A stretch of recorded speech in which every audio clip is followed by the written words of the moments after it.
सभी विद्यार्थियों का स्वागत है। विद्यार्थियों, आज हम इस वीडियो के माध्यम से इतिहास का पाठ 2 जिसका नाम है प्राचीन विश्व की प्रमुख सभ्यताएं।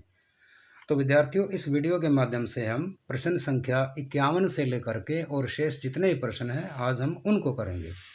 इससे पहले की वीडियो में हम क्वेश्चन संख्या 1 से लेकर के 50 पूरे कर चुके हैं। जिन विद्यार्थियों नहीं करे हैं वो वहाँ जा कर के उस वीडियो को देख सकते हैं। तो आइए शुरू करते हैं। सबसे पहला प्रश्न है, हिस्टोरिका किसकी रचना है? विद्यार्थियों, हिस्टोरिका हेरोडोटस की रचना है। नेक्स्ट, ब्यूल क्या था? विद्यार्थियों, राजा की सलाहकार परिषद को ब्यूल कहते थे, यह यूनान के अंदर। अगला प्रश्न, एगोरा के बारे में आप क्या जानते हैं? एगोरा के बारे में तो विद्यार्थियों, एगोरा को आप संसद के रूप में समझ सकते हैं। वैसे इसका मीनिंग है जन सामान्य लोगों की आम सभा को एगोरा कहा जाता था। अगला, सिकंदर का समय इतिहास में किस नाम से जाना जाता है? सिकंदर का समय तो विद्यार्थियों यह हेलेनिस्टिक युग के नाम से जाना जाता है। अगला प्रश्न, सिकंदर मैसिडोनिया का शासक कब बना था? विद्यार्थी यह बना था 336 ईसा पूर्व में। अपने पिता फिलिप का वध करने के बाद वह मैसिडोनिया का शासक बना। अगला प्रश्न, एक्सलेशिया क्या थी? विद्यार्थियों, एक्सलेशिया यूनान में नागरिकों द्वारा चुनी गई आम सभा, यह एक्सलेशिया थी, नागरिकों द्वारा। अगला प्रश्न, यूनान में समाज कितने भागों में विभक्त था? विद्यार्थियों, कुल मिलाकर समाज उस समय यूनान का 4 भागों में बटा हुआ था। कुलीन वर्ग, मध्यम वर्ग, श्रमिक वर्ग और दास वर्ग। अगला प्रश्न, मध्यम वर्ग को या मध्य वर्ग को क्या कहा जाता था? तो मध्य वर्ग को विद्यार्थियों फ्रीमैन या परोआसी कहा जाता था। अगला प्रश्न, थीट्स कौन थे?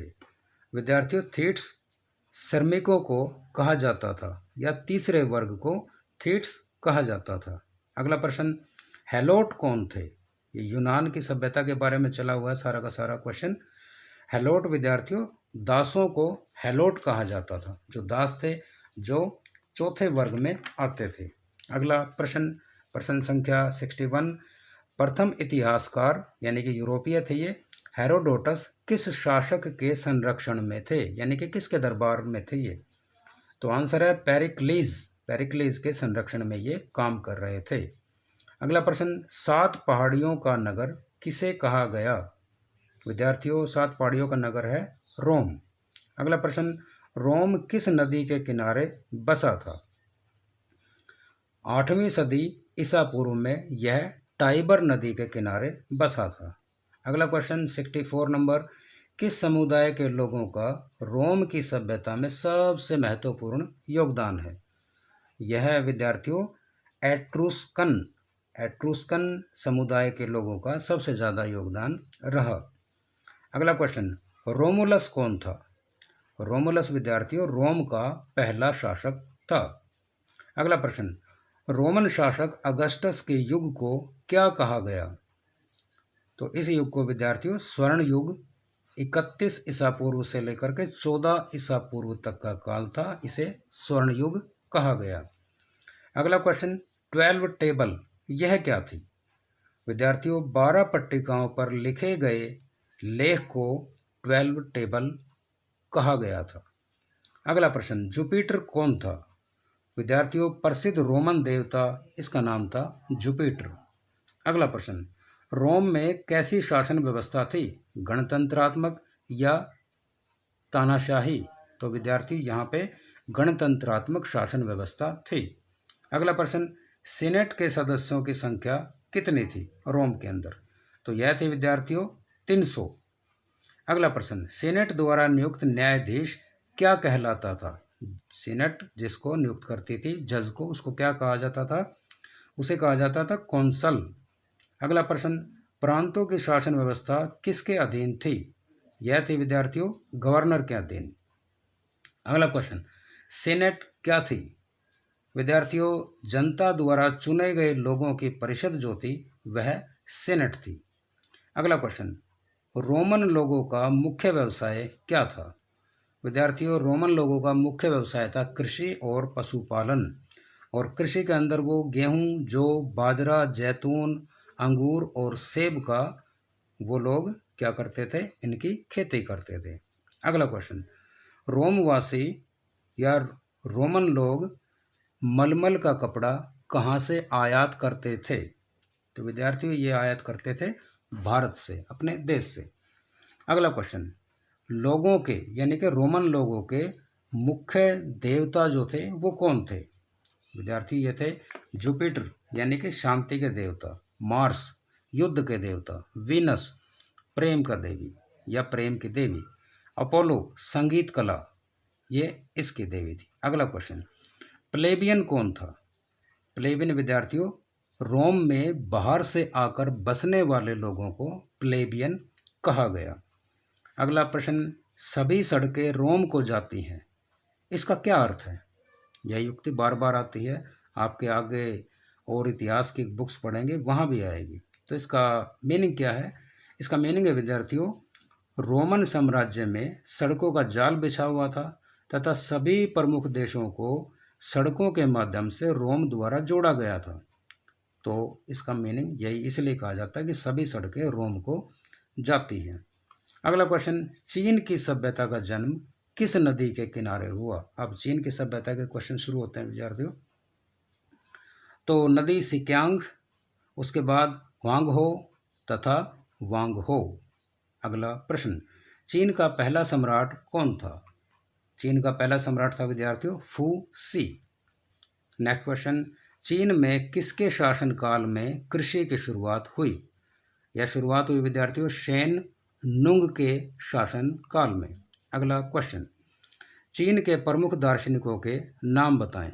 प्रमुख दार्शनिक दो थे विद्यार्थियों, नाम था कन्फ्यूशियस और लाओ त्से तुंग। अगला क्वेश्चन, वांग कौन था?